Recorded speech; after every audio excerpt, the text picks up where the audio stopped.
Oh, good. Thank you. Somebody turned on the recording. All right. So we've got a pretty full agenda today, a number of speakers and things. Everybody see that? Okay. So Ryan will lead off with the Indigenous land acknowledgement. We've got a short piece from the creative group. We'll call it Climate Anthem 2021 for lack of a better name. Leah's got a piece on community building. We have a guest speaker. Well, this is messed up here, but Roger's going to talk about one climate moment. And then we have a guest speaker, Jane Patton, who is going to talk to us on plastics, petrochemicals, and avoiding empty promises in the Gulf. We'll have a brief announcement from Courtney Sakal. I hope I said that correctly. She's a new member and a climate anthropology faculty member at UNT, so really interested to hear what she has to say. Some announcements, and then Michael Martin will conduct the self-care group at the end, and then we'll adjourn. So without any further ado, we'll bring on Ryan to do the land acknowledgement. Great. Yes, we'll begin with the land acknowledgement. This has become the part of our openings of the meetings, and this land acknowledgement is also available on our website. Specifically in the DFW areas, we are standing and living on the land stolen from the Kickapoo, Wichita, Tawakoni, Jumanos, and Comanche people who have been harmed yet continue to thrive in the process of colonization and white supremacy. I encourage everyone to go to native-land.ca and educate ourselves on these native communities.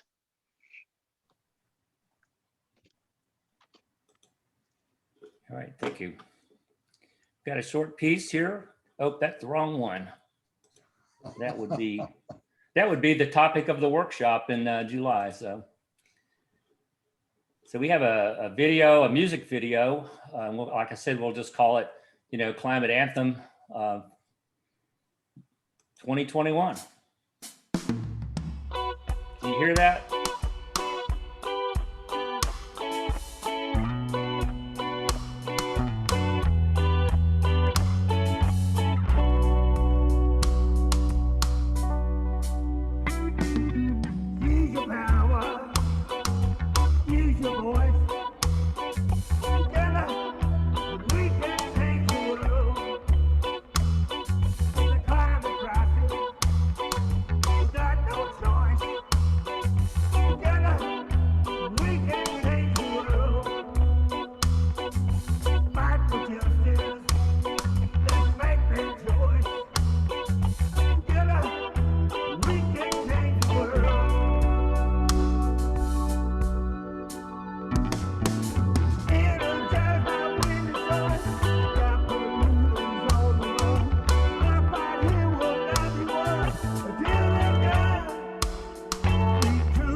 All right. Stop the share. Kudos for Maureen for writing that song. And she said she had a reggae idea in mind, so I put together a little reggae tune for it. I got one of my old blues shouter friends to sing it, and wanted it to sound desperate and angry, and I think maybe we accomplished that. So. Nice. All right, so on to thing back up here.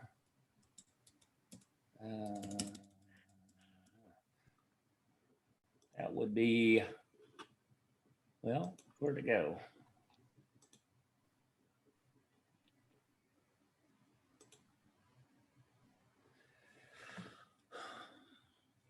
community building with Leah. Yes. Thanks, Dan. Hello, everybody. Welcome to the June meeting. So a couple months ago, Roger and I and Simon, we were thinking about, how do we get you guys to actually know each other, right? And so a lot of times like during these virtual training or meetings, we're just sitting in front of our computer and listening. So we thought today we're gonna put you guys into breakout groups, because I believe a lot of you have seen each other, but you don't know anything or very little from each other, right? Kind of, you know each other's name and a little bit of where people are being trained and what they do a little bit. But on top of that, there's very limited that we know about each other. So I'm gonna put 3 people in the group, and each, we all have 10 minutes.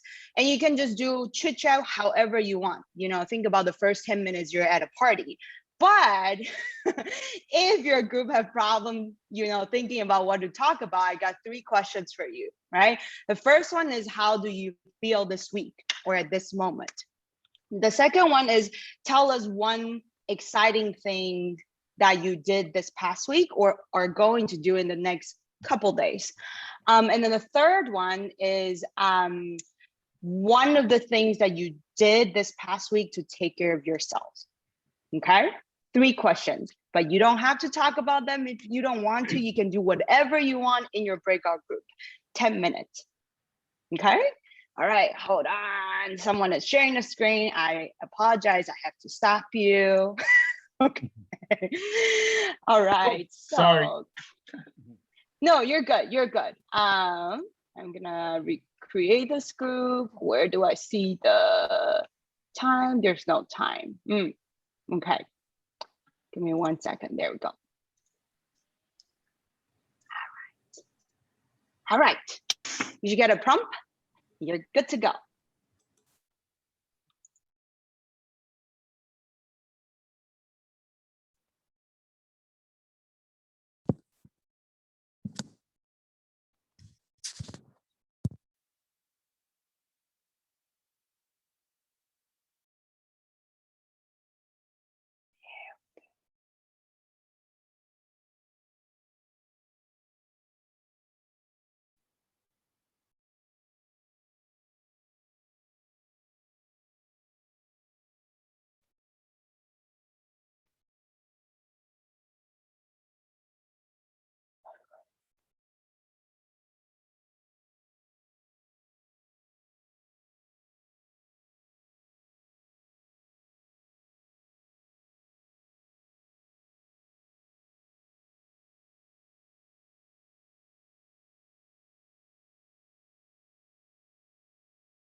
You didn't hear a word I said. I'm sorry. I'm hoping we're going to be back in the main room in about 30 seconds. So I just said for me, what's coming up is a trip to New Mexico. That's home for me. My brother has just moved to Santa Fe, closing down his law practice and retiring to Santa Fe. So very excited to be going home. And here comes everybody back. Yes.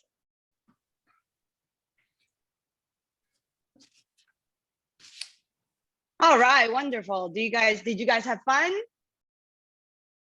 Okay, so the news is that we'll continue doing this every single month, okay? And every month you'll be talking to different people. Hopefully you find each other's superpower. So we got like 2 minutes. If you learn any superpowers, interesting stuff that each others are doing, you can put it in the chat or you can unmute yourself.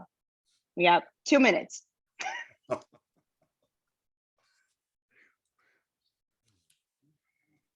Everybody want to put into the chat? I'll say as a new member, that was really nice because exactly like you said, Leah, that I don't know anybody yet. So even just having kind of a condensed group is really nice to start. Just start getting into the group a bit more than a bunch of tiles on the screen. Yep. Thank you, Rebecca. You got 30 seconds. Anyone else want to share? Oh, sure. Go ahead, Johnny. I was so thrilled to see 2 young women who have just graduated from high school and are excited to be part of the movement. Yep. I'll say we got a little business taken care of because I happened to talk to Karen and Simon and I needed to talk to both of them anyway. So that was great.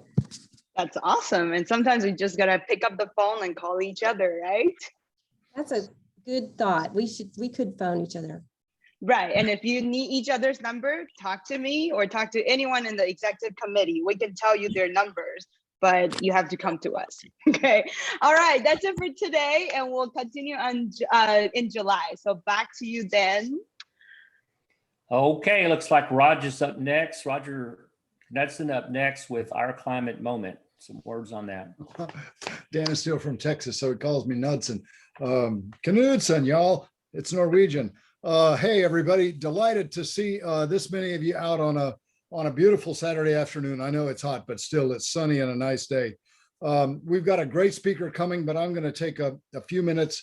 Some of us already are acquainted with Jane Patton, who's been out this morning being an activist on Juneteenth over in New Orleans. And we got to know her because she's been coming to meetings of our plastics group.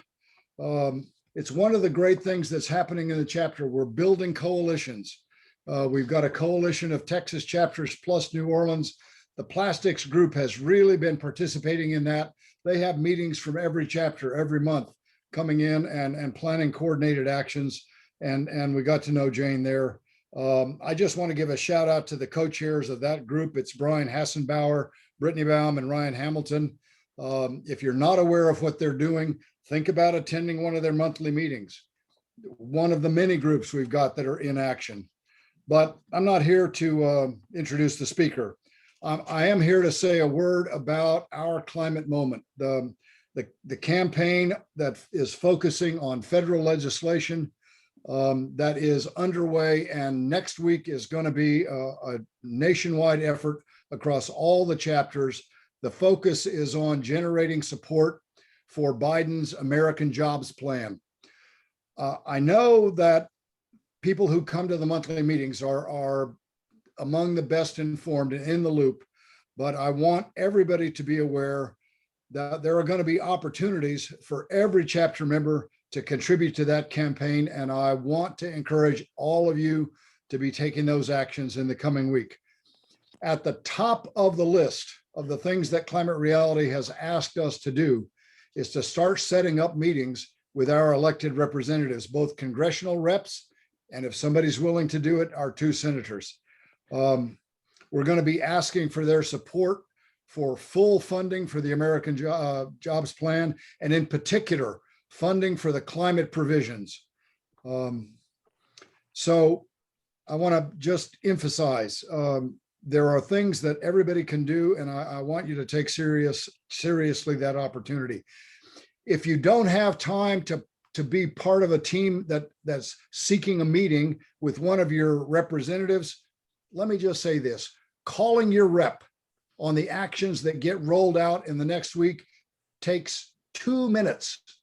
Everybody has 2 minutes at some point in the week, especially if we're giving you a script. You don't even have to come with your own talking points. We'll give you a script to read. So, and there will be actions on the Climate Reality website every day, and that takes a click. If you don't have time to make a call or do a click, wow. Rethink your definition of yourself as an activist. We have a very rare window of opportunity to take significant action at the federal level, and we need to be mobilizing everybody in the chapter to get in on that. So there are a lot of people that I want to thank today, starting with Alan Kasdoy. He's here in the meeting.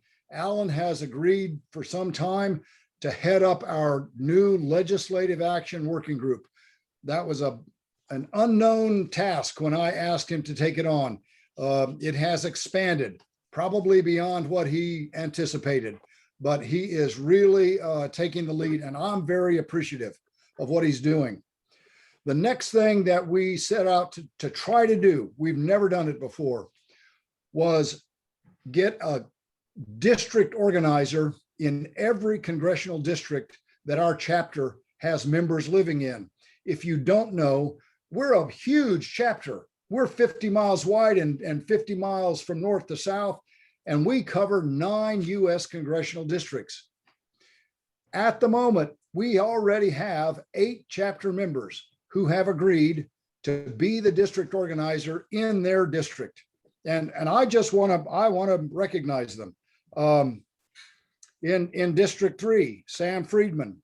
District 5, Karen Dyer, with grumpy support from Dan, but he'll be there. District 6, Jim Notman. District 24, John Quinn. District 26, Johnny McBee. District 30, Richard Wayne. District 32, Jan Falcona. District 33, Kelly Longfellow.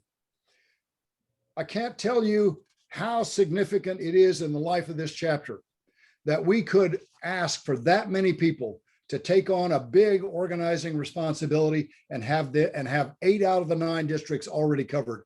Hey, y'all, in Fort Worth on the west side, we are looking for somebody still for District 12. I have talked to several chapter chairs in the past week. The typical response on this campaign is that they've got one person, or maybe they have a pair of people in their chapter who are working on our climate moment. That's it. That some of them feel good that they've got a person. We've got a team leader. We've got 8 people out in the districts. Now they're going to be contacting all the rest of you to start taking action. If you're listening to this and you don't know what district you live in, it is time to get your address into one of those search engines on the web and find out what district you're in, and then start thinking about activism. I want to say one more word about where this goes in terms of our chapter and why I think this is so significant. From the fall of 2017 until now, we have talked about the problem of this chapter being too Dallas-centric. We're spread over a huge territory. This is the first time that we have achieved a significant organizing presence in every single part of the metropolitan area. We mean to capitalize on that. So it is right now the Our Climate Moment campaign. There is an opposition to petrochemical infrastructure campaign coming in the fall. And one heartbeat after that, the 2022 election cycle is underway. We've already invited all of these organizers to start thinking in terms of planning for both the congressional elections and the state elections in 2022. So this is not a one-shot kind of organizational move on the part of the chapter. This is going to be ongoing to organize around political activism as we head into the next round of elections. We know the difference it could make if we could flip the Texas House to something more friendly, if we can hold the majority in the US Congress, and we have a role to play in that. So I got 3 more people I want to recognize and just give a shout out to in this effort. Karen Dyer, our membership chair, Simon Rook, one of our co-vice chairs, and Mark Dambro, who have all contributed to taking our entire membership list and getting it sorted into these congressional districts. So the organizers have lists to work with. If you've looked at the shape of the congressional districts in our area after gerrymandering, you can begin to appreciate how hard it is to try to figure out where people live and which district they're in. We may not have gotten it perfect. There are some overlaps and there may be errors, but it's the best shot at this we've ever had. And I want to thank the 3 of them because this was a heavy lift. This took some programming skills that I surely don't do. One more thing. I know that before the pandemic set in last year, a lot of you had been registered as deputy voter registrars, and we were gearing up for voter registration. Then the pandemic shut down all the in-person stuff outside. There is good reason for you to go get yourself signed up as a deputy voter registrar in your county and start thinking about voter registration from now till the 2022 elections happen. I don't think there is one single thing that you could do as a climate activist that matters more than getting voters registered and getting people to the polls. So what the chapter can do is do this organizing in the background. But that doesn't mean action. Action is going to now depend on the members, like it always has. If you heard Mr. Gore back on the 11th in his webinar, he said, we don't have a magic wand to pass legislation. What we've got is all of you. And he meant chapter members. Now, there's one more thing before I shut up. I have heard, because we have 3 Democrats, but we have 6 Republicans in those congressional districts. And I've heard some voices of cynicism or skepticism. It's just not going to make any difference. Here's my response. We have been very involved, and I know a number of people who are on this call are among the most involved during the Texas legislative session that just ended. And we all know that some very bad bills got passed. Some of them are a national scandal. Here's what I really want to bring your attention to. There were a lot of very bad bills, and it includes a number of the bills that people in this chapter worked very hard on, called every single member on the calendar committee in the House over and over on these specific bills, and these bills did not pass. I'll just read 2 bill numbers. Some of you who were involved will recognize them. SB 1261, which was a bill that would have torpedoed the climate action plan in every major city in this state. It did not pass. SB 1282 is a bill that would have put a major new financial obstacle in the path of anybody wanting to start new solar or new wind projects in Texas. We called about that bill a lot. It did not pass. The list of bad bills that did not pass because of citizen action is much longer. And if you want the whole list, I've got it, Leah's got it. We can put it in front of you. The action that we take, if we all get involved, makes a difference. It makes a difference. So Mr. Gore says in his presentations, you've all heard it, use your voice, speak truth to power. This is where the rubber hits the road. We need all of you involved in this campaign. I want to thank again all of the people in the chapter that I've named who are already taking leadership roles in this. It is a big, big step forward for this chapter. And of course, those of you that know me know that I cannot stop until I remind you, when you do those calls, clicks, actions, please record your active leadership. Okay, Leah, Dan, back to you. That's my spiel on our climate moment.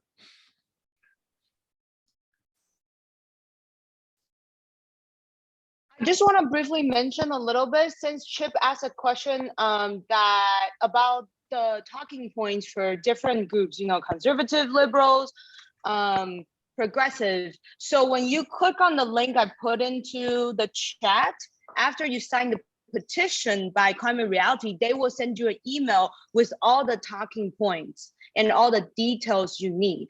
Right, so click on those links and I'll put it on again. And then when you click on to make a call, I believe, because I'm trying to find it in my email, but I couldn't find it.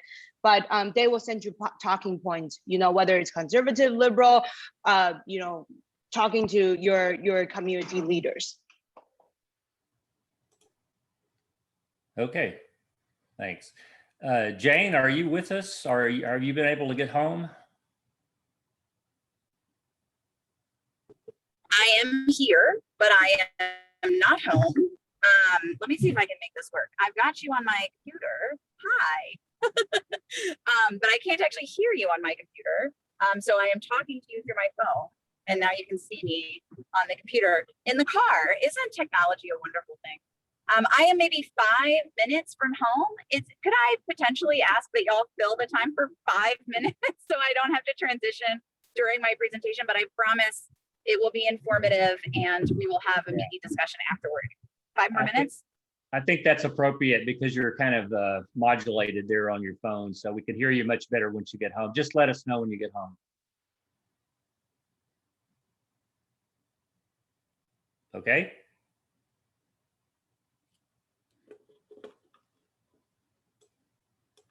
Yes, I I guess will. that's a Sorry, yes. technology is not always perfect. Yes, thank you. Okay, thank you, Jane. All right. Who can filibuster for that long? Roger? No. Oh, sure. Good grief. You all know that I can talk for the whole meeting and you can't shut me up. But, you know, we should recognize that Jane's coming over from the New Orleans chapter. She's been an organizer for a long time in that area. They had major plans for Juneteenth event up in Cancer Alley today as part of that Rise St. James coalition that they're part of. I don't know what the weather is. It looked like it might be sunny, but I know they were under pretty severe tropical storm warnings and threats today. So maybe for the moment they've got sun, but Jane is someone that she's going to get introduced, but I've had several conversations with her, and man, she walks the walk. She is an organizer at a level that we can all aspire to be. So I'm looking forward to hearing what she has to say. So maybe while we're waiting for Jane, we can bring Courtney up. Courtney's got some information to share with us in the meantime, and I think she needed 5 minutes or so. So that seems perfect. Sure. Well, thank you so much for making space for me today. I just really have a sort of informal ask. It starts with a little share on what I'm working on right now. As Roger might have explained, or I think Roger explained at the beginning, that I am an anthropologist and I'm at UNT and I'm a professor and researcher. And right now I'm working on a new project studying the effects of heat on Dallas-Fort Worth residents and people in North Texas in general. There have been some early studies on things like this in Houston, for instance, and we found that there have been over 23,000 premature deaths from heat-related causes. And that's just in like Houston city alone. And there isn't almost any research on this in Dallas, but I'm interested in looking at this from a variety of different perspectives. The first one is looking at the ways that aggregate data isn't always accurate to people's experiences, which is a fancy way of saying you might look at your phone and it says 92 degrees. But in your house, if you don't have AC, it might be 110. And depending on your building codes, your neighborhoods, heat island effect, like you compile all these things together and you find that different parts of the city are experiencing heat differently. So I wanted to sort of compare that data.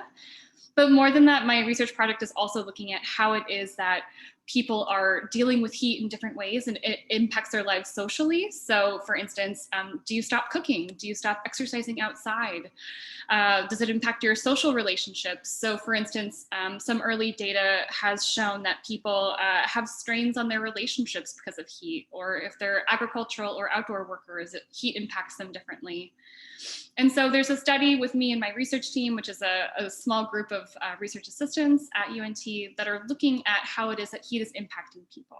And I'm gonna go ahead and drop the link to the, what do you call it? Sorry, the survey. I'm gonna drop the link to the survey in the chat. And if you are willing to take it, that would be wonderful. If you'd be willing to share it, that would be awesome too. Just really to get a sense of like across the board, like what is going on with people. And it's still very early. It's going to be a few year long project, but this is just to get a sense of like what neighborhoods people are reporting most from. And right now I have a lot of sort of connections with activists in West Dallas, especially sort of by the Superfund site.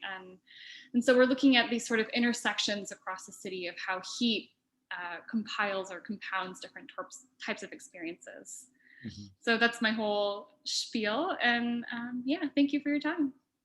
Thank you. So I went ahead when you were coming, I took the survey ahead of time, and I thought it was a really great survey.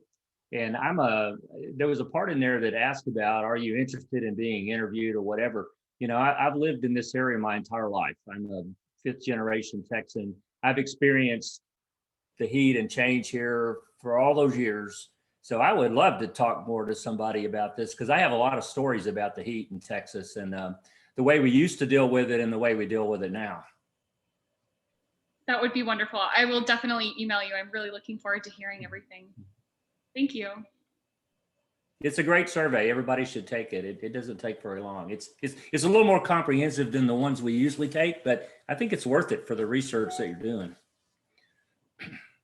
The goal for the project too is to figure out ways that like the city can use the data. And so what types of cooling stations are people looking for, and figuring out what people actually want. Sometimes people come up with solutions to problems and it's not the solution that anybody wanted. So if we like give people a voice in talking about things that would help them, that's part of the goal too. So yeah, thank you. Yeah, it occurred to me, I went to all 12 grades of school here in Texas in the DFW area, never once with an air-conditioned classroom. When I went to school, there was no air conditioning. We opened the windows, we had a fan. That was it. But I don't know, we lived with it. I mean, we learned how to adapt, I guess you'd say. There's also now we can't adapt. We can't go out for 10 minutes. So, Jane, are you home yet? Her message says 1 minute away. Okay, cool. Do we have any other announcements we could make during the time that you're waiting? Can I say that if anybody wants to tell their climate story on camera, I'm here. Oh, yeah. If y'all haven't seen the films that Z's been making, they are fantastic. So take advantage of this. There are a couple of them up on the website. Right, Leah? They're on the website as well as. Yes. Yeah, so if everybody goes to, well, actually, you can all go to climaterealitydfw.org right now, and you will see Simon in one of the videos Z made.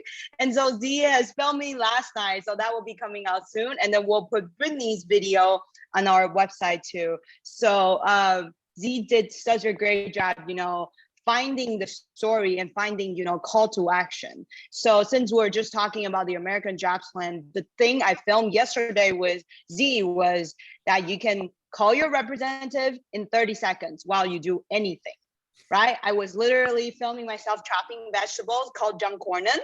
I was literally filming myself, you know, putting on shoes and call tech crews, right? And just as Roger said, you might not think it makes sense, but they work for us, guys. Really, think about it. They work for us. So you have to call them. You have to call them often. I have speed dials on my phone, and I literally, between my workout, I call them. So Z is great. And so you guys have really interesting climate story, or you just like kind of get to feel what it looks like, you know, on camera. Talk to Z, please. she will make everything very interesting and make you a superstar. I'd like to promote the database that the plastics group is putting together, which is a list of businesses who are trying to do away with plastics. And right now we're collecting any contacts that you have. And it's organized, thanks to Ryan and Pradeep, I believe, to sort any way you want. Believe it's on the plastics part of the webpage, but do have a look, because I feel that if we act as a consumer group, we can really pressure retail people who want to do away with plastic to do away with it, and those who want to start businesses that don't use plastic. There's a lot of us, and we got a lot of dollars in our pockets. Thanks, folks. On that topic, Maureen, I'm also curious whether the local businesses that are part of this national campaign, like Pepsi, Dr. Pepper, whether their campaign for their new type of recycling plastics has merit. I haven't drilled down on it, but if people that know or in the know about that can address that either at one of the plastic meetings or if Jane is aware, that would be interesting. Yes, I think so too. Good input, Chip. Thank you.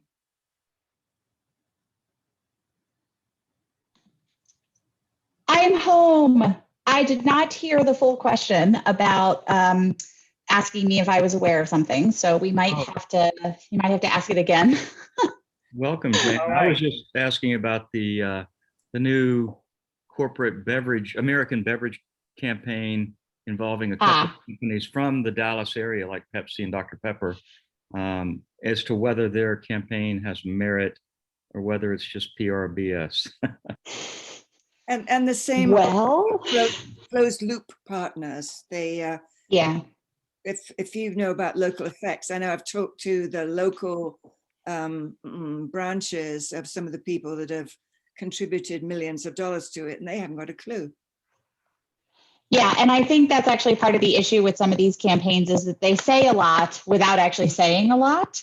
And at the end of the day, what is going to be real meaningful change is when these companies stop packaging their products in single-use plastic. That's it, period. I don't care if it's being recycled. I don't care if they claim that it's being recycled. I don't care if they pay the New York Times, the Daily Podcast to tell me that their material is 100% recyclable, including the cap. I don't care. What I care about is that they used to have a fully functioning worldwide distribution system, logistics supply chain for reusable bottles that were collected and cleaned and refilled. And there is no reason why we can't do that again, other than they don't want to because it's expensive. And that's just not a good enough reason anymore. And when they talk about climate, when they say, oh, we've done life cycle assessments and plastic is the best greenhouse, is the best for climate. That's actually not true if you take into account two things that those models conveniently leave out, which is one, they assume that all plastic is recycled. And two, they also don't take into account any of the greenhouse gas emissions from oil and gas extraction or from plastic production. So don't come here and tell me that like plastics is the best for the climate, because it is not. Don't come here and tell me that your material is 100% recyclable, because that doesn't mean that it's recycled. What that means is that somebody in a laboratory at some point was able to turn it into, I don't know, decking, a park bench. That doesn't mean that they were actually able to turn it into a plastic bottle again. And it does not mean that what you put in the recycle bin is going to become a plastic bottle again. I actually am like, you know, recycling is so deeply ingrained and like deep in the bones of American society that it makes me feel like an utter Debbie Downer party pooper buzzkill to be like, recycling doesn't work. And I've had to get more and more comfortable with the fact that I will believe these companies are doing something good when they have a refillable, reusable supply chain, period. That's it.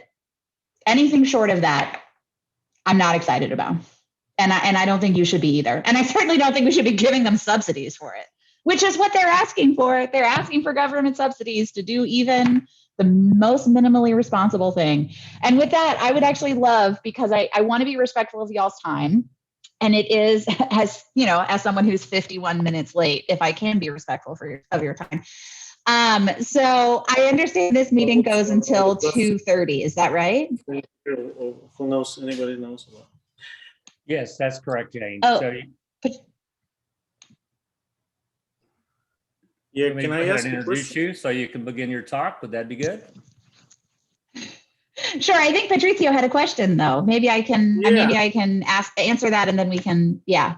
Yeah, I've been wondering since China stopped getting our recycling materials, what's going on? Are we recycling, or are we just putting in the blue containers and then going to the landfill? What's the full story of that? Anybody knows something about it? It's a little bit of both. There are some updated reports that I can send you about what the recycling rates actually are. And undoubtedly, the actual recycling rates for the United States have fallen considerably since China stopped taking the waste. But the other thing that we've done is we've been sending it to a bunch of other countries: Malaysia, Vietnam, the Philippines, India.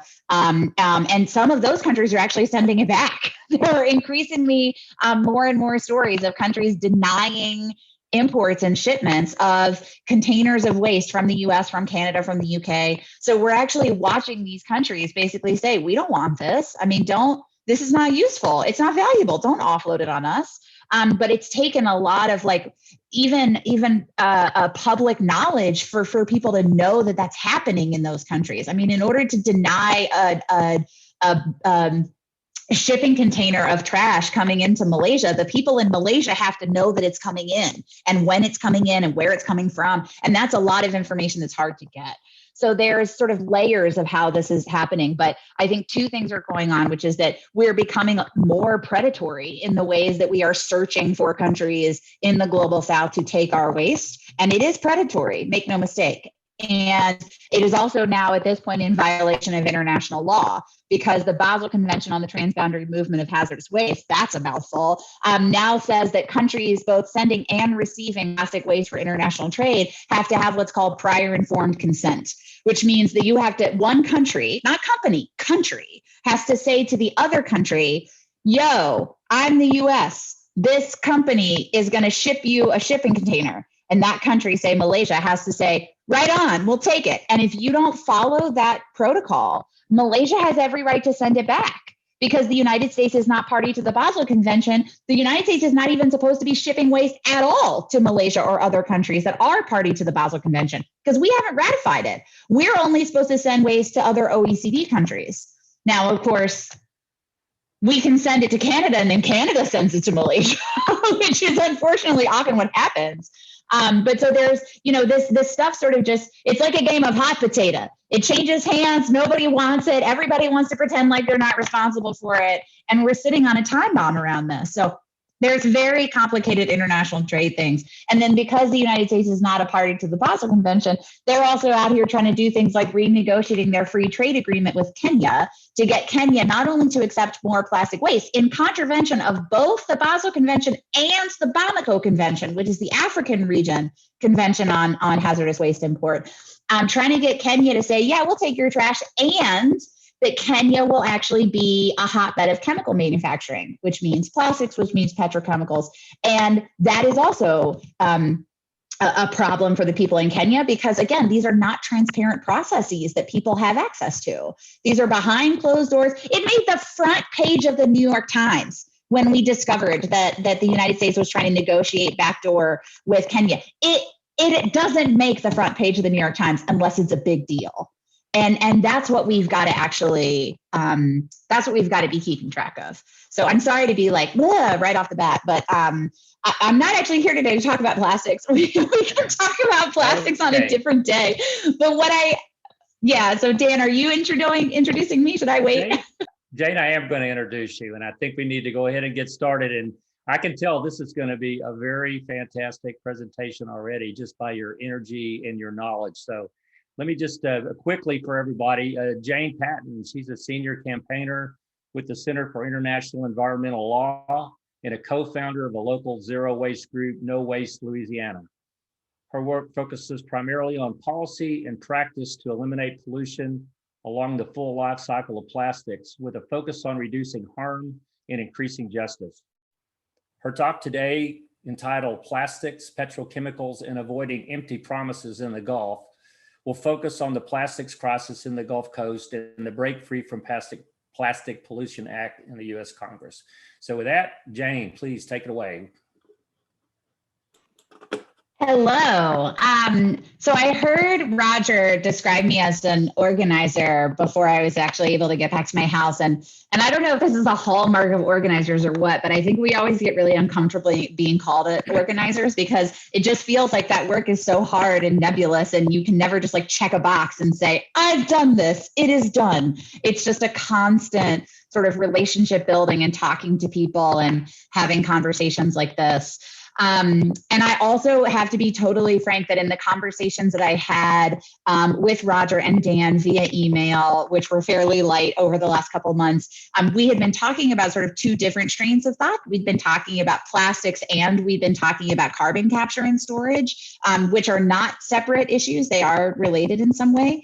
And so my presentation today actually focuses a little bit more on carbon capture and storage, but I'm going to try to think and operate on my feet. And give an overview of plastics anyway, because I think it's actually important for us to try to draw these connections out. So I do actually have a presentation that I'm going to give to you guys, and we're going to try to go through it fairly quickly so that we can get all of it together. And if you give me 2 seconds, I'm just going to make sure I have one slide in there that I want to add in. Since, like I said, I wasn't entirely planning on talking about plastics, but that is okay. We're going to make this work. This is what doing these presentations over and over again gets you to a point where you can think on your feet and make stuff happen. So that's what we're going to do. So as Dan mentioned, I actually am now, as of last week, campaign manager at the Center for International Environmental Law for Plastics and Petrochemicals. My work actually focuses on two different pieces of the plastic, sort of the focus on addressing plastics globally. I focus on the petrochemical build out here in the United States. And on stopping that build out and how that relates to the petrochemical build out in the rest of the world. And I actually work at the United Nations on, we are in the process of trying to get a new treaty that addresses plastics and plastic pollution. So my work takes me hyper local to stuff like what happened this morning with the Rise St. James event. And I get to travel all over the world to talk about stuff at the UN, which is actually kind of an amazing thing for somebody who grew up in Baton Rouge and lives with my little family in New Orleans. And I got this job through the internet. So if you're still job searching and you're young, just a plug to take chances. Amazing things can happen. So let's talk about plastics. As y'all probably know, because you're from Texas, 99% of plastics are derived from fossil fuels. They're made out of oil. They're made out of gas. And they're not just made out of oil and gas, but they are not anonymously made, right? The same companies that are big name oil and gas companies, Chevron, ExxonMobil, Shell, Total, Sinopec, these are also plastics manufacturing companies, which means the same companies that are catching flack for the climate problem are also the companies that need to catch flack for the plastics problem. And since 99% of plastics are made out of fossil fuels, that also means that plastics are a climate problem. So let's go through and do just a very quick sort of plastics 101, right? You're going to work for me? Great. Okay. As I mentioned, plastics made out of oil and gas, and not just made out of oil and gas. It's made out of the trash from the oil and gas refining process, right? It is made out of the natural gas liquids, which is what they siphon off the oil and gas. They want the methane, they want the petroleum, and they make the plastics out of naphtha and natural gas liquids, which is a fancy way of saying plastics are made out of Exxon's trash. And they actually make quite a lot of money off of it. And we at this point make about 400 million tons of plastics every year, 400 million tons. And those plastics end up all over the place. I'm sure you guys have heard the statistic, and this is sort of related to Patricio's question from a minute ago, which is that only about 9% of plastics annually are recycled. That is worldwide. That is also true in the United States. The United States recycling rate is not better than the rest of the world. In fact, Europe has the highest recycling rate, and they're still not great. So 9% of plastic are being recycled. Most of them actually end up in the environment. 80% of plastics end up released in the marine environment or released on the streets, in the land, in landfills. They actually estimate that about 40% of it is well managed in landfills, if you can call that well managed, and the other 40% of it is loose in the environment. And almost 50% of the plastic waste that we encounter in the environment is used for single-use packaging, which is why when you ask me, is it good that Coca-Cola is trying to take on this challenge? My answer is like, what is good? What do we mean by good, right? And if you guys have been paying attention to any of the conversation about plastics, I'm sure you've heard statistics like percentages of marine species that are impacted by plastics. You've seen pictures of marine birds with plastics in their bellies. You've seen those gut-wrenching stories and pictures of turtles, of dolphins with plastics around their necks or straws in their noses, right? All of that imagery indoctrinates us to think that the problem with plastics is marine, that the problem with plastics is that they are trash in the ocean, not that they are like problematic in and of themselves because they exist, but because they are in the ocean, right? But let's do a little bit of math. They actually now estimate that somewhere between 10 and 25 million tons of plastic, between 10 and 25 million tons of plastic is going into the ocean every year. That's a lot. That's a big number. But if we make 400 million tons of plastic and you take that conservative end, 10 million, that means that 95% of our policy solutions are focused on less than 4% of the problem. That is also part of the problem. If all of our focus is on stopping plastics from getting into the environment, we are focused on the wrong thing. And in Texas and Louisiana, what we need to be focused on is that we are making plastics in Texas and Louisiana. You know, I just came from an event, and Dan, I think Roger mentioned this earlier, in the heart of Cancer Alley, right? I mentioned that I grew up in Baton Rouge. I live in New Orleans, which essentially means I've spent almost my entire life at either end of this stretch, this 85-mile stretch between Baton Rouge and New Orleans they call Cancer Alley. Yo, that is not the definition of Cancer Alley anymore. If you go and drive along the Gulf Coast of Louisiana and the Gulf Coast of Texas, you could go all the way in the southeast tip of Plaquemines Parish, Louisiana, all the way across through New Orleans, Baton Rouge, Lafayette, Lake Charles, Brooklyn, Beaumont, Houston, Corpus Christi, all the way down to Brownsville.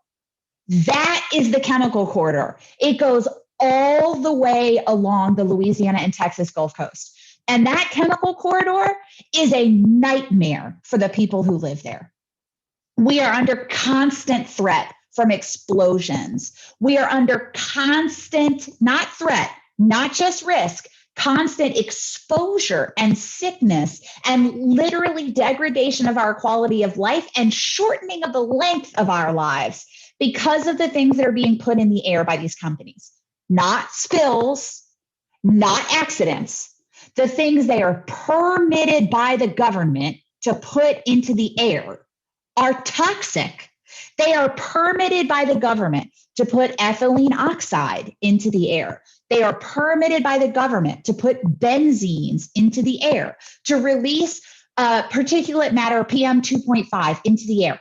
All three of those materials cause significant lung damage, significant respiratory effects, limited fertility, delayed or in sometimes dangerously advanced development in children.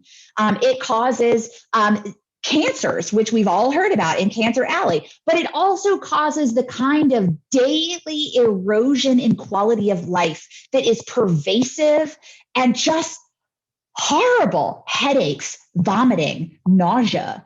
Anytime we have gone close to these petrochemical plants, I'm sure if any of you guys have taken a toxic tour, you have encountered how nauseated that the smell in the air, that's the ethylene oxide that you're smelling. And the government has told them it is okay for them to put that in the air. Something else the government has permitted them to do and continues to permit these companies to do is to dump carbon dioxide in the air. Not only is carbon dioxide in large amounts an asphyxiant, it is also, as y'all well know, the root of our climate nightmare. So let's talk about CO2. So this is a map of, it doesn't show scale yet, but this is a map of CO2, essentially emission hotspots around the country. This map is actually part of several pieces of research. Carbon capture and storage. I read something the other day that noted that it is notable for having the highest ratio of research papers to actual deployment, which means there are more people studying the theory of carbon capture than there are actual real life deployments of this stuff. And we're going to get into the details of why that is. But this is a presentation by some of those researchers talking about theoretically, if we were going to capture carbon, where would it go? You see those arrows that are all pointing down to Texas and Louisiana? That's because they want to bring the entire country's carbon emissions into Texas and Louisiana for storage. They also want to take the carbon emissions that are coming out of Texas and Louisiana, because we have quite a lot, and they want to store them underground. Instead of reducing the emissions, they want to theoretically capture them and store them underground. And this is from another report. And the reason why there are so many reports, the reason why there's so much research and they're so pretty and he's got these real nice maps with these little color circles on them, it's because there is an increasing amount of money and propaganda around using carbon capture and storage for industrial emissions. There is an awful lot of moneyed interest in convincing people that this is a viable solution and that it is okay and that it is safe. And none of that is true, and they can't prove any of it. Let's take a close look at Texas right quick. Proponents of carbon capture and storage envision a massive new network of CO2 pipelines across the country, but particularly in Texas and Louisiana, to transport carbon capture down here for either enhanced oil recovery, which is a fancy way of saying basically forcing oil out of the ground with carbon, which my boss says I'm not allowed to call fracking fracking with carbon, but I don't know how else you're supposed to describe that. So don't tell them I said that. They want to transport it down here either for enhanced oil recovery or for storage in salt domes or saline formations or old abandoned oil wells. At present, there are about 5,000 miles of CO2 pipelines in the United States. You'll see there's a concentration of them in West Texas in the Permian. Carbon capture and storage proponents imagine expanding that number to 25,000 miles by 2050 and shifting those pipelines from remote fields to heavily populated areas throughout the country, and particularly Texas. This is a picture of what the pipeline infrastructure already looks like in Texas and Louisiana. And y'all, they can't just put CO2 through a natural gas pipeline. They have to build a new kind of pipeline to run the CO2 through. CO2 has to be kept at extremely high pressure and extremely cold temperatures in order for it to be transported through a pipeline, which requires a huge amount of energy, but which also requires a pipeline that has different, literally tensile strength. You have to use different kind of steel. It has to be a different size. You can't just repurpose a natural gas pipeline. You got to rip those suckers up and build new ones, or leave the pipelines where they are and build new ones next to them. So if you thought you had a lot of pipelines in Texas, Wait until they actually build out their entire theorized carbon capture infrastructure. And the reason why we shouldn't wait for that is because the build out of carbon capture and storage, and particularly pipelines that they want to do, is wildly unrealistic. Princeton, the University of Princeton, or Princeton University, whichever one, has actually been one of the leading researchers in this overwhelming amount of research about carbon capture and storage. And they have been really pushing a massive build out of CO2. They have this report called Net Zero America that is, being presented all over the place. And what they say is like, oh yes, this is a perfectly realistic build out for carbon capture and storage. This is totally doable. They want to build out by 2050 more infrastructure to move CO2 than we've built to move oil and gas in the last 100 years. It took us a century to build out the nation's current oil and gas movement infrastructure that you're looking at on this map. They want to build enough capacity to move the same amount of CO2, and they essentially are telling us we can do it in 25 years. Y'all, that is wildly unrealistic. And on top of that, let's actually go through some numbers, right? So I'm telling you, oh, it's unrealistic, but what am I actually saying? So the first thing that I want to drive home is that the IPCC pathway, for the best pathway for staying below 1.5 degrees warming, makes limited to no use of carbon capture and storage. It actually specifically warns against over-reliance on CCS because it's still a theoretical technology. Not only that, by their own admission, by the industry's own scientists and admission, less than 8% of all industrial emissions are viable for carbon capture. They want carbon capture and storage to be the solution on less than 8% of all of the emissions. And they're not even talking about other solutions. Not only that, as of right now, more than 80% of all existing carbon capture capacity is for enhanced oil recovery. It's for that fracking with carbon that I mentioned earlier, not for storage. And again, more than 80% of those tax credits we hear about, the 45Q tax credits, went to oil and gas companies, which makes carbon capture and storage a tax subsidy for fossil fuels, not a solution for climate. If there's one thing I want you to leave this presentation with, it's actually this image. And I'm going to see if I can make this work. So I'm going to stop my share. I'm going to share a different screen. Okay, and I'm also going to share my sound. So I'm going to try to make this work. This is a short video, but it gets real loud in the middle of it. So if you're not that I think your microphone was already turned up way loud considering how loud I am, but be ready for this video. Let's watch it. This video okay? shows a rupture of a buried, dense phase carbon dioxide pipeline. The experiment was conducted in the safe environment of the DNVGL Spade Adam Testing and Research Centre to assess the consequences of such ruptures in terms of mass outflow, crater formation and dense gas dispersion. The viewer should note that the extent of the visible plume does not necessarily represent the extent of the dense gas hazard.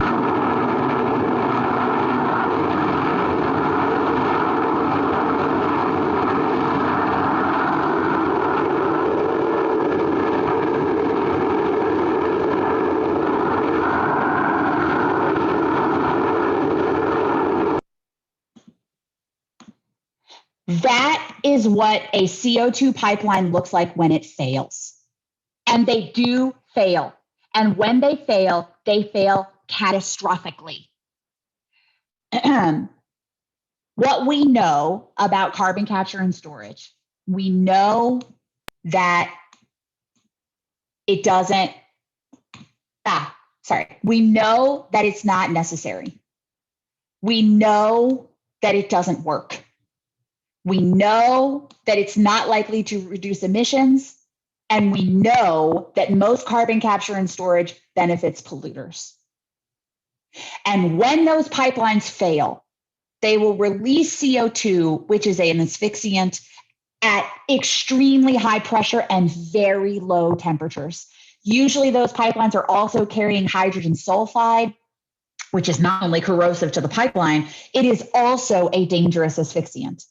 And the people of Yazoo County, Mississippi know that story well, because last year they had a pipeline fail and it ruptured.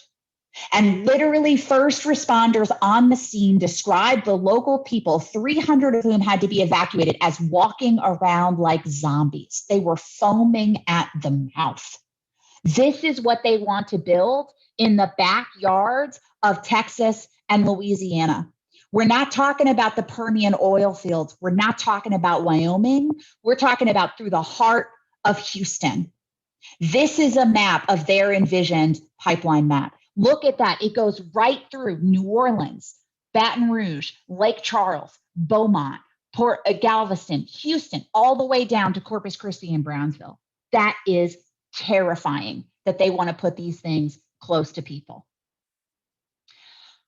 Not only that, these companies will not be the future of our economy. Right now, the oil and gas companies are seeing that demand for their products is really going down, right? We're having this finally, we're having this like climate reality check. Haha, that was a pun. And we are finally having a moment where people are identifying that maybe burning fossil fuels is a bad idea. So these companies are actually seeing plastics, petrochemicals, fertilizers, pesticides as their future for profit making. But actually, both before, during, and after the pandemic, those parts of the economy, oil and gas is the red bar you see on the left here, chemicals and agriculture is the red bar in the middle, are falling, and they are falling worse than other parts of the economy. These companies are losing their market share because we are demanding something different. We are also losing, and what we are losing is jobs. They tell this story that they provide jobs, but especially in Louisiana and Texas, they are actually shedding those jobs. We have our friends, our neighbors, my brother-in-law just found out that his job at Shell in Deer Park outside of Houston is in doubt. His pension is in doubt at almost 60 years old because they're selling the plant out from underneath him after they made him a promise 15 years ago when he came into that company. This is what people are facing. And still, the climate, despite this weakness, despite this drop in jobs, the climate policy conversation in the United States and in the Gulf remains dominated by oil and gas interests. In Louisiana right now, there's a climate initiatives task force running, which is purporting to be the sort of like, we're going to come up with the solutions to this climate problem in Louisiana. And right now, if you look at that climate task force, that's over 100 people across a bunch of different advisory groups and sector committees and blah, blah, blah. And what you actually see is that those committees are not representative. They are almost all men. They are mostly white people in a state that is nearly 50% non-white, and they are vastly overpopulated by industry and nonprofit representatives who are openly advocating for carbon capture and storage as the climate solution and being dismissive of other climate solutions. They are finally, thank God, after a meeting 2 weeks ago, getting a real reality check about that and realizing that our best pathway to averting climate disaster is rapid electrification using renewable energy. But that took hard work by advocates to get them there. And as far as I can tell, based on my research yesterday, Texas has no such task force. So I hope that you will get one and that we can also tell this story to them. Because the climate policy conversation continues to be focused on the wrong thing. We've been pushing for things like the Clean Future Act, the Clean Energy Act, a renewable portfolio standard at the national level. And instead, what we've got, supported by congresspeople from both Texas and Louisiana, is the SCALE Act, which is basically the Storing CO2 and Lowering Emissions Act, which is basically a giveaway to fossil fuel companies. It is a gift to the very companies that have caused this problem. And it really is focusing on, it's putting Band-Aids on a freaking like open heart wound. It's like, it's not even close to addressing the problem that we've got to bring together here. And what we have to focus on now is reducing emissions now. If there's one thing that, besides that horrific video of the pipeline collapse, that I want you guys to take away from this presentation, it's that plastics are fossil fuels in another form, which means they are a climate issue, and they will not be solved by recycling. They will not be solved by carbon capture. And that has to be addressed now, because carbon, the issue with climate is about the cumulative carbon in the atmosphere. the longer we wait, the more carbon there will be in the atmosphere and the harder it will be for us to avert 1.5 degrees. Literally every single day that we continue pumping carbon into the atmosphere is a problem. And not least of which is because when we talk about reducing emissions, we have to be talking about reducing all emissions, not just carbon. Recent studies that have come out in the last year have shown that fossil fuel emissions other than carbon contribute to 10.2 million excess deaths a year. And that number is from 10 years ago. Imagine people that you personally have lost in the last 10 years. There is a very real possibility that the lives of those people were shortened because of the oil and gas industry. I lost my grandmother in 2014, who lived in Lafayette her whole life, retired to Dallas, and lived out the last of her years in Dallas to late stage lung cancer that nobody knew about until 3 days before she died. And I can't help but think that I'd have had more time with her, that she'd have met my kid if there hadn't been so much particulate matter in the air. This is the very real cost of what these emissions mean to people in Louisiana and in Texas. And so it's up to us. They're not going to do this on their own. They're not going to change this. You know, this is Texas and Louisiana are two of the most captured states in the corporate captured states in the country. We've got to make them change. We have to make them focus on what the Gulf's people actually need. And if y'all haven't heard about the Gulf South for a Green New Deal project, come on in. Because if there's one thing the Gulf South for a Green New Deal project teaches you, it's that all power to all the people, and that the companies that got us into this mess, and y'all, the governments that got us into this mess, will not get us out of it. We are going to get us out of this mess. We are meeting once a month. We are coordinating across 5 Gulf states, actions, policy, communications. I am actually the co-lead for the policy table in the state of Louisiana, and I would be happy to introduce y'all to the folks from Texas. But get in this game. What Climate Reality is doing is awesome.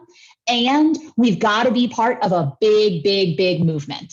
And just like our work on climate and our work on not just the amount of parts per million of carbon in the atmosphere, but our work on undoing the system that got us here has to be about numbers. It has to be about power to the people. The global movement against plastics is also about numbers and is also about power to the people. And I hope that you will take away this message, which is to stop plastic pollution, stop making plastic.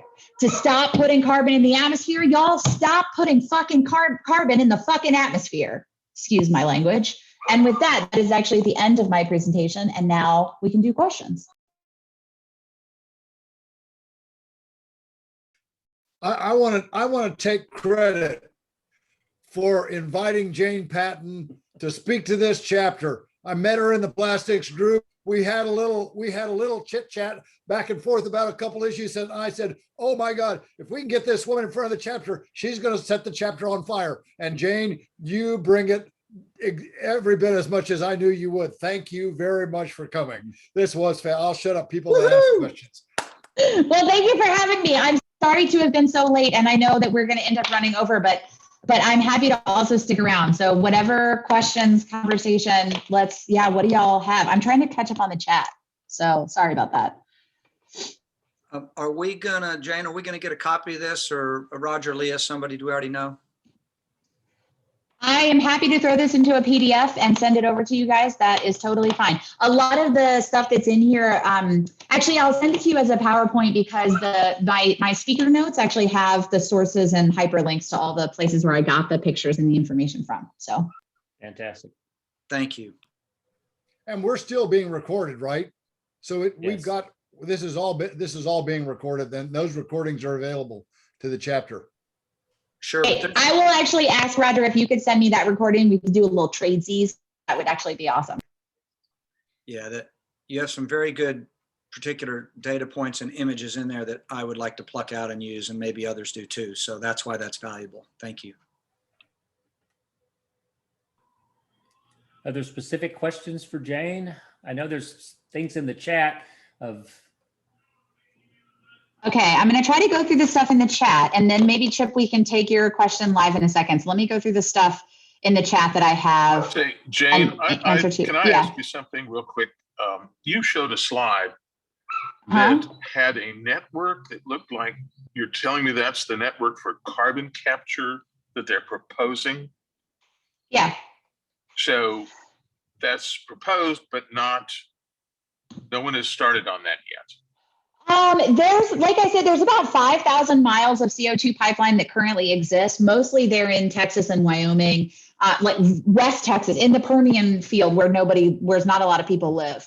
And the stuff that does exist is not part of a national highway. It's not part of a nationally connected thing. It really is just sort of theoretical, essentially pilot programs. But any place where they've actually tried to deploy carbon capture and storage is still very much in the pilot stage. They actually don't have anything at scale at all and they say that they will, like the folks who are supporting carbon capture and storage. And when you say who's supporting it,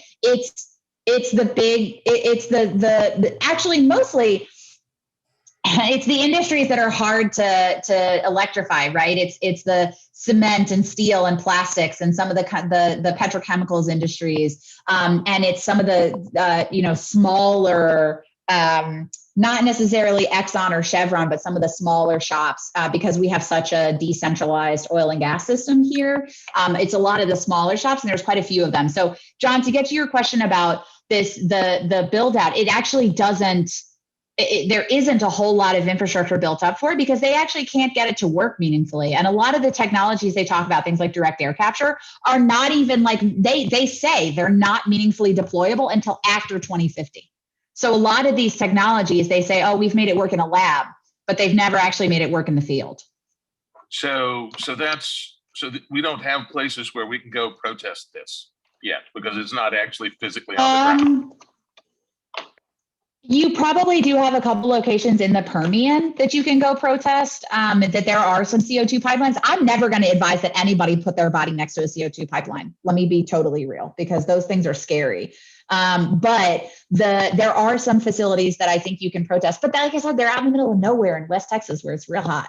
But if y'all want to, you can. I think there are people there's not a lot of people in the Permian, so it's actually quite difficult to organize with folks there. But if y'all are not members of the Permian Gulf Coast Coalition, it's actually a group of people across Louisiana, Texas, and eastern New Mexico that are organizing around this stuff that I think it would be good for you to go out there with. John, let me see if I can address some other folks' questions, and then we'll come back to you because we've got quite a few. Some of it is about carbon capture and some of it is about plastics. So I'm seeing, thanks. So I'm seeing some comments here around clean energy jobs. And then Kelly has a question. I've read that carbon capture is one of the innovative energy technologies the American Jobs Plan would support in Texas. That is true. The Biden administration right now appears to be in favor of carbon capture and storage because it is included in the American Jobs Plan. We have not actually seen their leaders say, yes, we support carbon capture and storage, but neither have we seen them say that they don't. And they're actually, the Department of Energy continues to announce new funding opportunities for carbon capture and storage for pilot programs of various types. So a lot of the government's money is actually going to funding carbon capture and storage, when that money should be going to, making sure people have housing, food, maybe some renewable energy. And instead they're like, let me throw some money at this theoretical technology and then complain that no one shows up to my meetings, which is my favorite thing about the government, when they don't make sure people have housing and they hold 12 hours of meetings all during business hours and bitch that nobody's there. Anyway, sorry. I'm not bitter about this with Louisiana government at all. Somebody also asked me a question about, should we still put our recycling into the bin? Is most of that still ending up in landfills? Okay, I hope you all are sitting down. Get ready. I'm going to break your heart.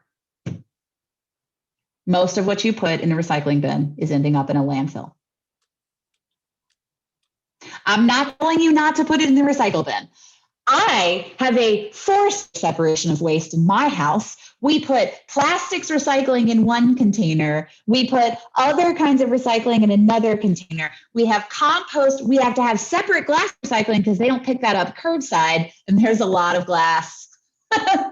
mostly wine bottles that goes to my house. And then we have the stuff that actually goes directly into the landfill. That separation of of waste is important, and we should do it. However, do you know how much space that takes up? Like, I'm lucky that I have the space in my house to be able to separate into 4 or 5 different waste streams. Not everybody has that space. Not everybody has the intricate knowledge and understandings of which plastics go in the recycle bin and which plastics don't. And I am not asking for all 350 million people in the United States and 7.5 billion people on the planet to know the difference between plastics number 1 and plastics number 6. And the fact that Coca-Cola expects us to know that is ridiculous. So what I'm saying is separate your waste, do what you want to in your own house, but don't be under any delusion that that is a solution to the problem. What will solve the problem is us really meaningfully, like I said, pushing for refillable and reusable options that are not single use. And for us doing things like making sure that our cities have clean public water systems, because I can't tell people to bring their own bottle if they can't drink the water, y'all.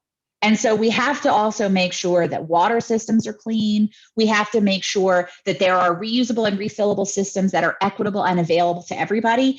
It can't just be the organic co-op that's walkable from your house, that has the bulk stuff and refillable. I say that as someone who has an organic co-op that's walkable from my house, and I'm a member, but that can't be the only bulk option. It can't be the only option for package free, because if only wealthy people, and let's be real, mostly white wealthy people have access to it, that is not a solution. And so we've also got to figure out how are we building this in a system-wide way. And yes, I will put my contact information in the chat. Sorry, Chip, we're almost there. I swear to God. I think I already answered the largest proponents of carbon capture question, but I think Exxon and Chevron are less loud about it, but they're still promoting it and they're still investing in it as a solution. But actually, the loudest people we hear about it is government and academia, because government doesn't want to have to like tell hard truths. They don't want to have to tell Exxon that you have to like reduce that, hey, Exxon, you have to reduce your carbon emission. Instead, they want to be like, we're just going to build you a pipeline. It's fine. We're going to build you a pipeline. And that's just not a solution. And who are they that is proposing the pipeline? Again, mostly that is oil and gas funded academic institutions. I think it was the Great Plains Institute that one of those maps was from. The Rocky Mountain Institute is another one. That sounds so nice. Great Plains, Rocky Mountain. Really what that is people who are totally willing to sell your health and safety up the river so that their friends at Exxon can keep making money. Don't be fooled. Okay, Chip, now I think it's your question. Hey, thanks, Jane. And I love you. I'm from Baton Rouge, and I've respected you and your work in that SEL. Thank you so much. I just want to add a little nuance, because I do think as an advocacy matter, with all due respect, I think you have overstated some of the points that may be problematic as we give presentations to different groups that we're trying to bring on board. For example, the point you just made about governments and all of ExxonMobil is bad. Yes, they are. But there are internal agents within ExxonMobil that are trying to get them to be less bad. Right now, all the carbon majors are still investing, including BP and Shell as well, that you haven't mentioned, in carbon capture and storage. I think the point is, and this is the key point that people should take away, it's not a panacea. It's not the solution. But there is no harm, in my opinion, in encouraging continued investment, so long as we continue to make the point, it's not a panacea.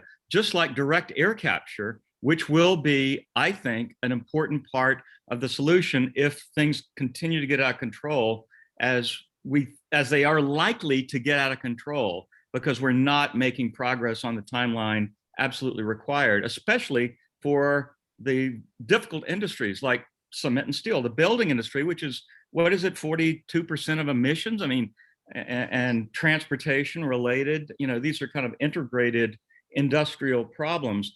So as a matter of advocacy, I personally think that the Climate Reality Chapter, this organization, which is kind of a middle of the road organization, of course, we are, for the primary, advocacy must be directed at reducing emissions.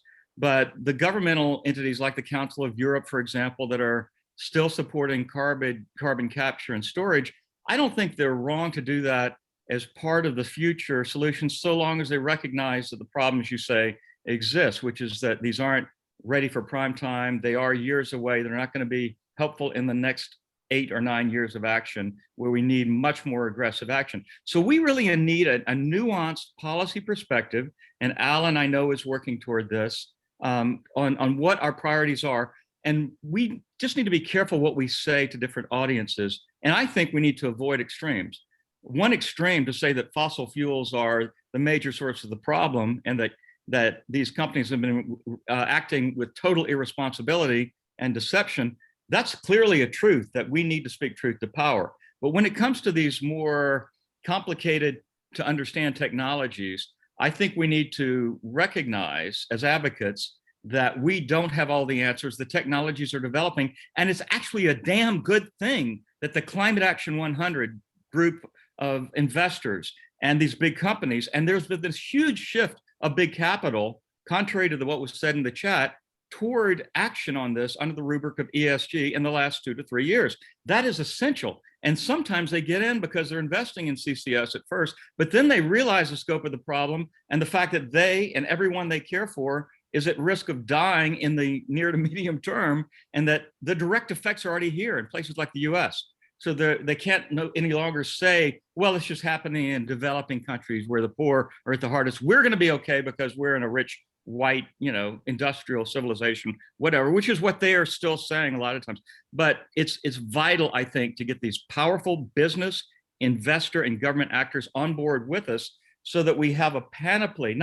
I'm not saying in any way or defending all solutions are part of it, including fracking. And I'm not saying that. I strongly am against that.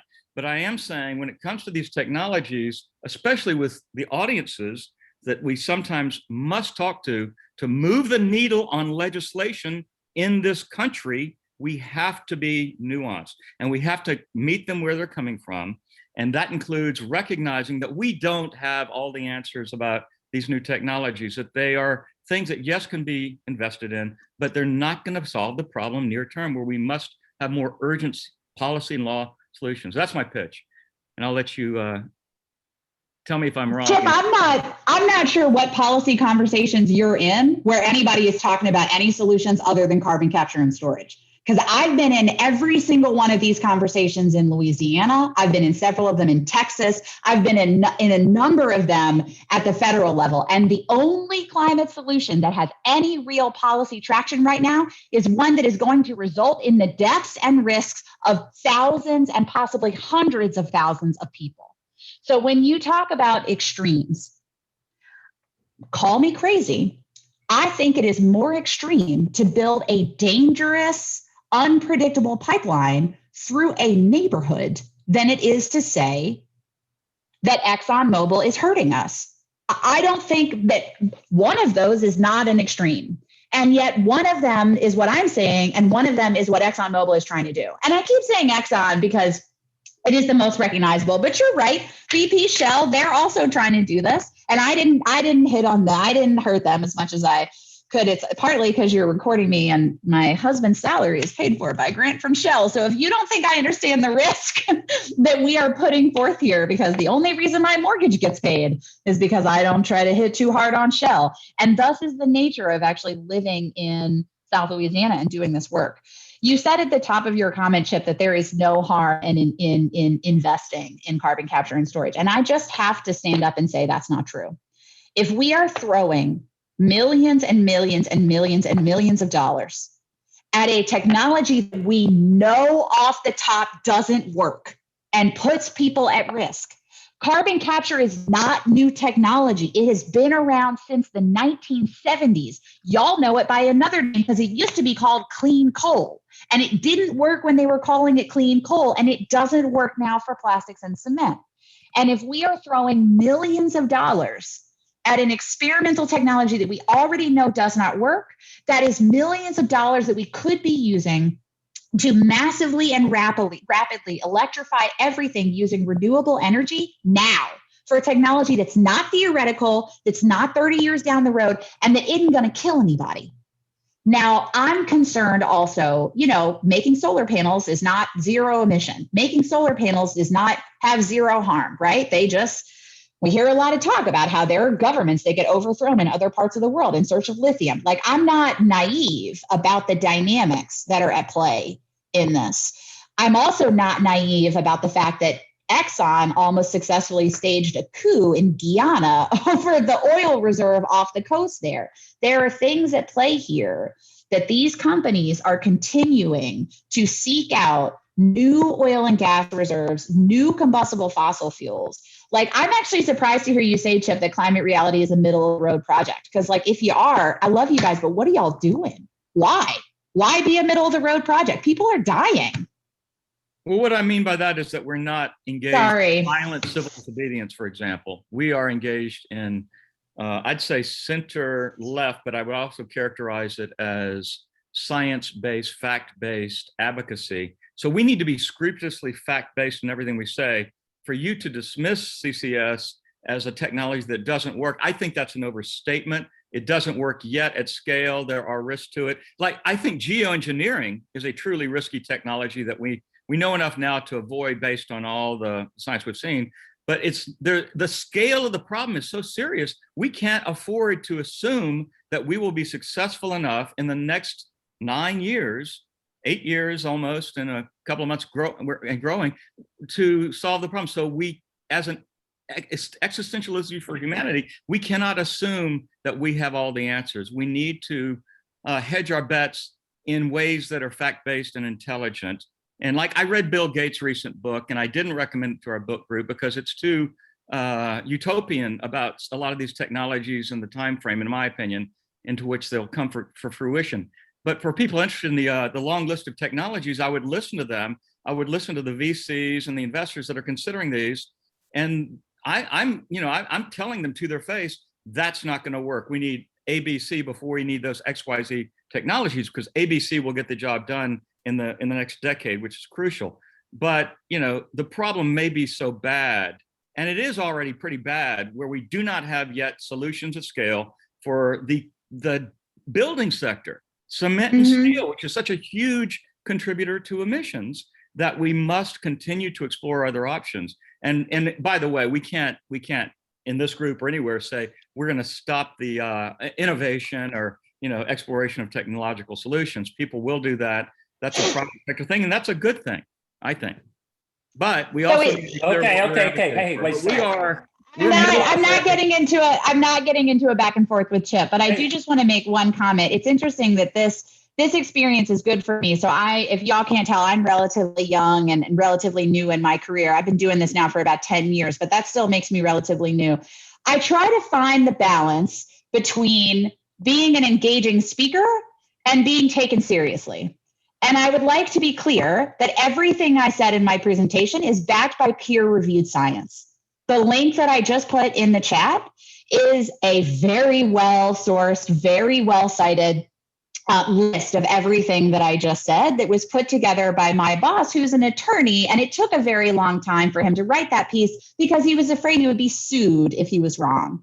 Now, I appreciate that y'all enjoyed my talk and that Roger brought me here and said that I would burn it down. And I love giving these talks, but make no mistake, everything I said is a fact.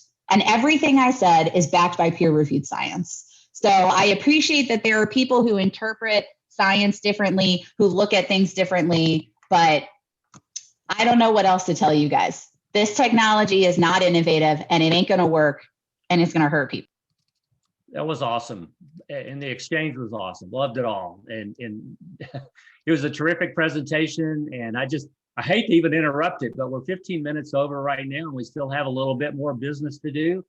And so it's Saturday afternoon, and I hate to be the party pooper, but I am. So I think there's more stuff in the chat, if that gets captured and there's more interaction between the folks that want to continue this, that's just great. Just take it on to another Zoom call or another time. And again, really, really appreciate you coming to speak to us, to Jane. I found it fascinating, and I'm sure everybody else did too. Just look to who we still have. We've only lost a few people for the entire hour and a half. So, okay, so I don't know if we have any more announcements, or we just want to move directly on to the finale with Michael Martin giving us a little self-care help, or is there some announcements that need to be made first? The announcement, folks, will come from maybe Leah or Jeff or Roger or We're done with that? Well, let's move on to Michael then, and we'll close it out. Okay. Hello, everybody. Man, I got to say one thing. Part of self-care is to keep in mind energetic people and knowledgeable people and driven, committed people like Jane Patton. That is on my list of how I take care of myself, because I'm a solar energy guy and I'm in on this thing 24/7. I'm not doing something else and then doing this as a hobby. My life is wrapped around this. So thank you, Jane. And it's timely that happened, because I'm just sharing a few things out of our self-care group. And my world's a little different than most of y'all, because like I said, this is what I do. And so I've gone through a lot of trauma the last 10 years since I've been in clean energy. I live in Texas. I survived 4 years of the last administration that did nothing but hit me and everybody in this industry with obstacles, headwinds, and lie after lie after lie.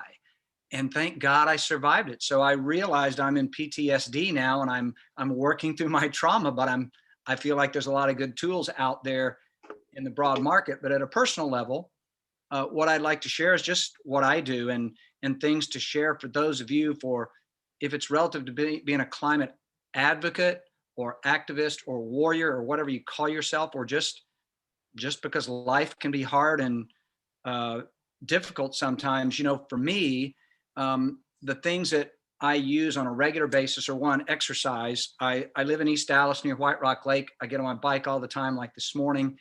And I tell my 4 daughters, be careful using words always and never. And extreme language is, you got to be careful with it. But I'm always happy when I get off my bicycle. It always works.